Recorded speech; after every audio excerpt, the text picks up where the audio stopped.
Kalau lo ngelihat orang rezekinya lancar gitu ya, jangan tanya dua hal ini ke dia. Pertama, jangan iri. Tiap kali lo ada perasaan iri dalam hati lo, berusaha untuk istighfar dan bilang kalau rezeki Allah tuh luas dan rezeki yang dia dapat, nikmat yang dia dapat itu nggak akan mengurangi rezeki lo. Walaupun gue paham kadang manusiawi ya perasaan-perasaan kayak gitu tuh muncul, cuma ya udah yang penting kita menyadari itu dan beristighfar aja. Hal kedua yang jangan lo tanya ke dia adalah jangan tanya ujian apa yang dia dapat. Karena kadang kan orang sering ya, kalau orang rezekinya lancar tuh berarti ya ujiannya berat gitu ya.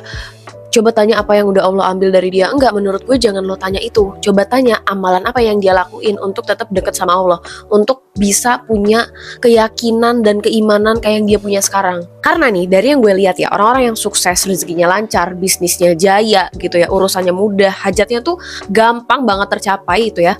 Itu tuh pasti dia punya hubungan yang baik sama Allah, sama Tuhannya lah gitu, let's say. Karena dia tahu bahwasanya yang ngasih rezeki ke dia tuh Allah gitu loh. Nah, cara dia mendekatkan diri sama Allah tuh kan dengan melakukan hal-hal yang Allah suka ya. Nah, kadang tuh ya kita tuh lupa untuk belajar dari orang-orang tentang gimana sih usaha dia untuk bisa mendekatkan diri sama Allah, untuk bisa punya keyakinan yang luar biasa sama Allah gitu loh. Karena kadang ujian kita tuh adalah kita sendiri loh yang meragukan doa-doa kita sendiri loh yang berprasangka nggak baik gitu sama Allah. Nah, itu yang mesti dirubah menurut gue ya. Dan ngomongin rezeki di sini tuh jangan salah paham ya, bukan cuma tentang uang ya, tapi kayak badan yang sehat, terus kayak keluarganya tuh harmonis, terus kayak jauh lah dari mara bahaya, jauh dari fitnah kayak gitu. Terus apalagi ya rezeki kayak punya kenikmatan beribadah itu juga rezeki kan. Kayak misalnya gue tuh dulu punya temen yang dia tuh sangat amat dermawan, terlepas dia mau lagi lapang ataupun sempit dia tuh sedekah ke kucing gitu loh. Bayangin dia tuh kayak waktu itu dia masih ngekos, masih jadi anak kos, tapi dia tuh selalu ngasih makan kucing dimanapun, dia punya stok makanan kucing banyak banget. Atau kayak ada juga temen gue yang gue lihat rezekinya lancar tuh karena dia memuliakan orang tuanya, memuliakan banget, bahkan dia nggak pernah ngebentak orang tuanya. Gue aja malu gitu loh, dia nggak pernah ngomong nada tinggi sama ibunya.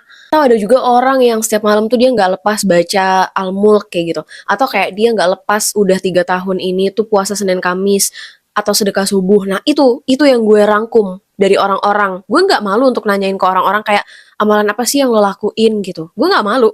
Karena menurut gue itu yang jadi pembelajaran ke gue, jadi tamparan ke gue supaya gue tuh malu kalau misalnya gue iri. Karena ternyata orang yang gue iriin ini tuh amalannya luar biasa gitu loh. Di saat gue males-malesan tahajud, sementara dia udah 3 tahun rutin tahajud. Ya jelas lah jalan dia lebih mulus gitu kan. Doa mana sih yang tertolak ketika lo minta tahajud gitu, apalagi lo rutin lakuin itu sampai bertahun-tahun gitu. Tanya aja, contek cara dia gitu loh.